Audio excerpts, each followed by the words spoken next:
आज का दिन मैं मानता हूँ हरियाणा प्रदेश के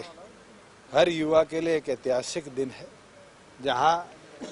प्रदेश की विधानसभा ने हरियाणा प्रदेश के प्राइवेट सेक्टर्स के अंदर रोजगार में उनकी हिस्सेदारी 75% हो, हर नौकरी जो 50,000 की तनख्वाह प्रतिमाह से नीचे है उसके ऊपर बिल पारित किया है। और हम उम्मीद करते हैं कि जल्द महामहिम भी इसको स्वीकृति देने का काम करेंगे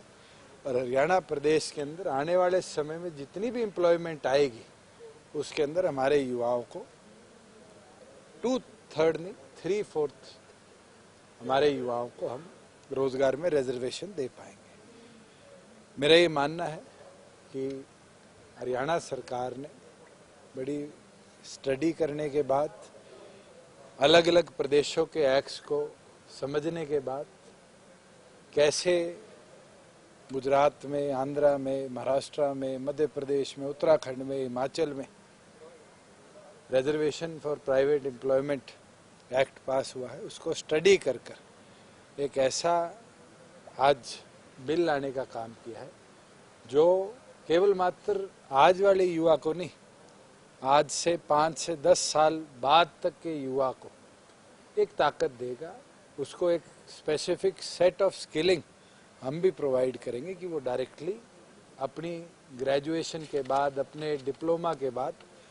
इंडस्ट्री के साथ जुड़कर एम्प्लॉयड हो। और इसके ऊपर पिछले 1 वर्ष में निरंतर हर सेगमेंट से हमारी चर्चा हुई है, केवल मात्र एम्प्लॉयर्स नहीं, आज हमारे यूनियंस जो हैं लेबर की, उनसे भी चर्चा हुई, बड़ी इंडस्ट्री से लेकर छोटी इंडस्ट्री तक से चर्चा हुई और ख़ास तौर पर हमारे एजुकेशनिस्ट जो हैं, यूनिवर्सिटीज़ हैं, कॉलेजेस हैं, उनके भी प्रोफेसर से, प्रिंसिपल से, वीसी से हमने चर्चा करी है कि हम कैसे इंडस्ट्री को एजुकेशन की हमारी जो रूट्स है उसके साथ टाई अप करा पाए। और उसका हमने धीरे धीरे एग्जाम्पल बिल्टअप देखा कि जब हमने last meeting enterprise promotion policy के लिए दिल्ली गुड़गांव में करी थी, उस दिन भी चाहे वहाँ पर स्कॉच के मालिक हो, चाहे वहाँ पर मारुति से भार्गव जी हो, चाहे वहाँ पर मिंडा ग्रुप के मिस्टर मिंडा हो, तमाम लोगों ने इसको अप्रिशिएट भी किया और यही कहा कि हम भी चाहते हैं कि गांव के आसपास जो हमारे ITIs हैं या और इस तरह के एजुकेशन इंस्टीट्यूट्स हैं उनके साथ हमारा भी टाई अप हो। और तो और ओयो, मेक माई ट्रिप जैसे ग्रुप्स जो आज इंटरनेशनल लेवल पर नाम कमा चुके, उन लोगों ने भी अब हमारी ITI से टाई अप करने के लिए सहमति जताई है। मैं उम्मीद करता हूं कि आने वाले भविष्य में 75% हरियाणा के जो युवा है वो अपनी हिस्सेदारी हर प्रकार की इंडस्ट्री में बना पाए। सर, विपक्ष के नेता कह रहे थे भूपेंद्र सिंह हुड्डा की जो एक जिले से जो 10% की जो कैप लगाई है, कंपनी को जो अधिकार दिया है, ये ठीक नहीं है। देखिए, कोई भी व्यक्ति हमारे प्रदेश में आता है और करोड़ों की इन्वेस्टमेंट करता है। पीछे 2 इंसिडेंट ऐसे हुए, एक इंसिडेंट मारुति का और एक हीरो होंडा का, जहां 3 जिलों के हजारों एम्प्लॉयज को निकाल दिया गया और उसके बाद एक ग्लास सीलिंग लगा दी गई कि इस जिले के एम्प्लॉयज को हम नहीं लेंगे। ऐसा भेदभाव ना हो। हमने ये इंडस्ट्री को ताकत दी है कि वो अपने लेवल पर अगर लगाना चाहे तो कैप लगा सकती है। हुड्डा साहब की थोड़ी कंफ्यूजन थी, हमने उसको रेक्टिफाई भी किया कि केवल मात्र कैप है, जो इंडस्ट्री इतने करोड़ इन्वेस्ट कर रही है, अगर वो चाहे तो वो लगा सकती है, गवर्नमेंट इसको फोर्स नहीं करेगी। कोई भी जिस दिन इसको गवर्नर से स्वीकृति मिलेगी, कोई भी नई एम्प्लॉयमेंट आएगी, उसके अंदर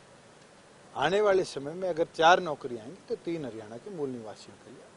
रिजर्व इसके साथ ही सर, जो आज की कार्रवाई है उसमें विपक्ष का ये कहना था कि जो कृषि कानून है उसके ऊपर सरकार बचना चाहती है। सरकार ने BAC के अंदर भी लीडर ऑफ ऑपोजिशन की बात को मानते हुए, क्योंकि कानूनी पेच थे, रेजोल्यूशन 15 दिन से पहले आप नहीं दे सकते, उसके अंदर उनकी बात को सुनते हुए शॉर्ट ड्यूरेशन डिस्कशन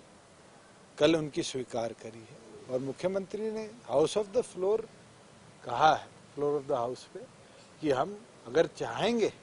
तो उसके ऊपर रेजोल्यूशन भी केंद्र सरकार के पक्ष में भेजेंगे। एक सर रजिस्ट्री मामले में आज ध्यानाकर्षण प्रस्ताव पर चर्चा हुई है, कहा गया विपक्ष की तरफ से कि रजिस्ट्रियों में घोटाले हो रहे हैं, या मैंने बड़ी स्पष्टता के साथ कहा कि 1 रुपए का रेवेन्यू लॉस स्टेट को नहीं हुआ। नए हमारे रेवेन्यू सॉफ्टवेयर के बाद प्रदेश को इस महीने, जो पिछला महीना गया अक्टूबर में, 54 से लेकर 57 करोड़ के बीच का, एग्जैक्ट फिगर तो मेरे अभी ऑफ द माइंड नहीं है, फायदा हुआ है। जहां बात उनने करी कि 33,000 रजिस्ट्रियां गलत हुई, 2 महीने जो लॉकडाउन था उस दौरान तो 30,000 से कम कुल रजिस्ट्रियां हुई थी, वो भी मैंने बताया। मगर बिल्कुल 7A के अंदर जहां रेवेन्यू लॉस ना होते हुए भी कई बिना एनओसी के रजिस्ट्री करी गई थी, उसको हमने समझते हुए देखते हुए सख्त कार्रवाई भी करी है। हमारे 8 रेवेन्यू ऑफिसर्स के खिलाफ हमने कार्रवाई करी, उनको सस्पेंड ही नहीं किया, चार्जशीट ही नहीं किया, उनके खिलाफ FIR भी कराई है। और अब पूरे के पूरे हरियाणा प्रदेश की एक 32 अर्बन लोकल बॉडीज की भी हमने 7A वायलेशंस मंगाई है। कई तो ऐसे लोग थे जो बातें बड़ी बड़ी कर रहे थे, उनको यही नहीं पता था कि अर्बन लोकल बॉडीज को छोड़ के 7A हरियाणा प्रदेश के हजारों गांव पर भी लगता है, और हमने सबकी मंगाई है। अगर इस तरह की कहीं रजिस्ट्रेशन हुई है तो जो भी अधिकारी इन्वॉल्व रहे हैं उसके अंदर केवल मात्र नायब और तहसीलदार ही नहीं, अगर वहां पर ऑन रिकॉर्ड किसी पटवारी ने भी रेवेन्यू रिकॉर्ड के साथ छेड़छाड़ करी तो उसके खिलाफ भी हम सख्त से सख्त कार्रवाई करेंगे। साहब, आपने इससे पहली सरकार, जब मनोहर सरकार बंद थी, उस वक्त आपने पुरजोर तरीके से मुद्दा उठाया था कि जो बाहरी व्यक्ति हैं हरियाणा से बाहर के, उन्हें जो नौकरी देने का मुद्दा है उसको आपने उठाया था। मौजूदा समय में आप उद्योगों के अंदर 75% का बिल लेकर के आ गए, लेकिन जो सरकारी नौकरियां हैं या सरकारी पोस्ट हैं, जिस तरीके से अभी विपक्ष ने मुद्दा उठाया था HPSC की पोस्ट को लेकर के, यहाँ अभी भी वो तमाम चीजें जो, इसका जवाब तो फ्लोर ऑफ द हाउस मुझे लगता है कि रोहतक के विधायक बत्रा जी ने ही संविधान खोलकर बता दिया कि संविधान का अनुच्छेद 16 ये स्पष्ट करता है कि हम पब्लिक एम्प्लॉयमेंट के अंदर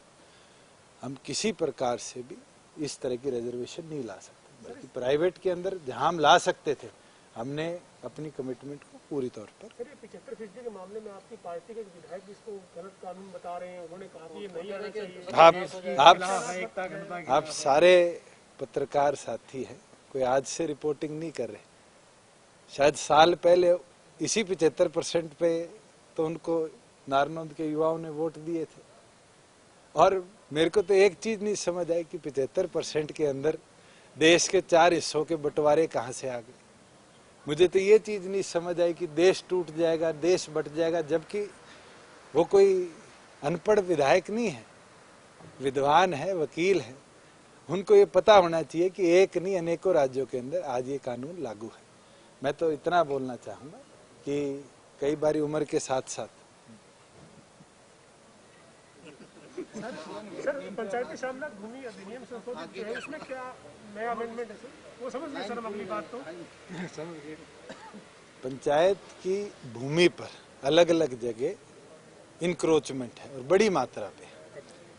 और फाइन की जो पेनल्टी थी वो 5,000 से 10,000 रुपये प्रति हेक्टेयर थी, जो कि 2,000 रुपये प्रति एकड़ है। 2,000 रुपये आज के दिन हर व्यक्ति की जेब उठा सकती है कि अगर उस पर इंक्रोचमेंट की पेनल्टी लगाई जाए। हमने एक क्लॉज लगाया है कि जो उस लैंड की मार्केट वैल्यू है, अगर कोई इंक्रोचर है पंचायत की ऑक्शन लैंड पर नहीं बैठा, कब्जा कर बैठा है, तो फिर उसके ऊपर 5 से 10% पर हेक्टेयर उसकी जो मार्केट वैल्यू है उसके हिसाब से पेनल्टी लगेगी, जो कि जैसे हमारे गोहाना के विधायक ने बताया कि गोहाना में 1 करोड़ रुपए की धरती पर अगर कोई बैठा है और 2,000 रुपए दे रहा है, तो मुझे लगता है सबसे ज्यादा राजस्व का नुकसान किसी को हो रहा है तो उस पंचायत को हो रहा है। अगर उस पर पेनल्टी लगेगी और उन्हीं की कैलकुलेशन के हिसाब से बताओ तो 90,000 रुपये पंचायत को मिलेंगे, तो फायदा किसका होगा? पंचायत का होगा। और यही हमारी उम्मीद अपेक्षा है कि हम अपनी ग्रामीण पंचायतों को, गाँव को और ताकत देने का काम